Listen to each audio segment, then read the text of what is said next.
Hola amigos, buenos dias. It's 5 o'clock and finish work today early and now I have time to gala-gala. Amigos, welcome to Stone.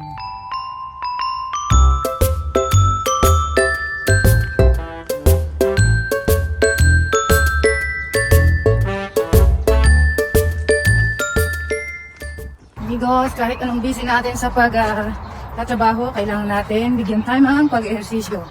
Kahit man lamang sa paglalakad, kahit 30 minutes a day, pwede na yun. Kaysa sa iyong palaging nakatutok sa telebisyon, nakaupo maghapon. Nakagalaw-galaw, ulan pag gaya nating hindi na bata. Masarap na po maglakad amigos, lalo na pag ganitong magaganda ang tanawin. Gaya nitong mga bibi na ito, amigos, tingnan nyo. Langoy sila ng langoy, kaya hindi sila mataba.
Ang tawag po dito ay mga narrow boat at karamihan pag gitong nakamoring, ibig sabihin dito sila nakatira.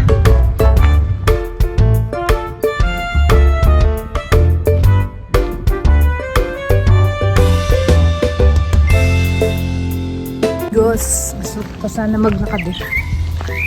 Kaya lang naiihi na ako.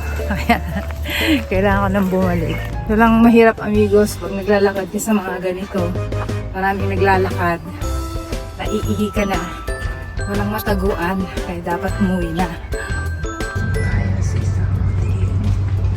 Ito ano ang nasa dulo ng liwanag.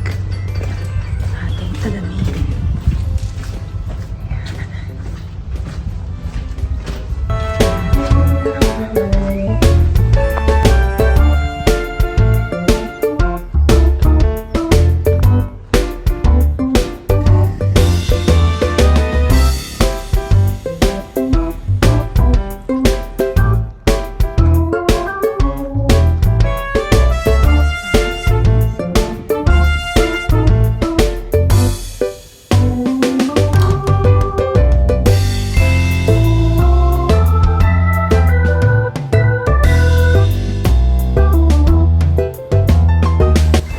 Maglakad amigos, lalo na ang ganda ang malalakaran mo. Ngayon, dyan ako napunta. Bukas, itong side naman na ito. Kaya bukas, samahan niyo ulit ako ha. Thank you for watching. Hasta luego.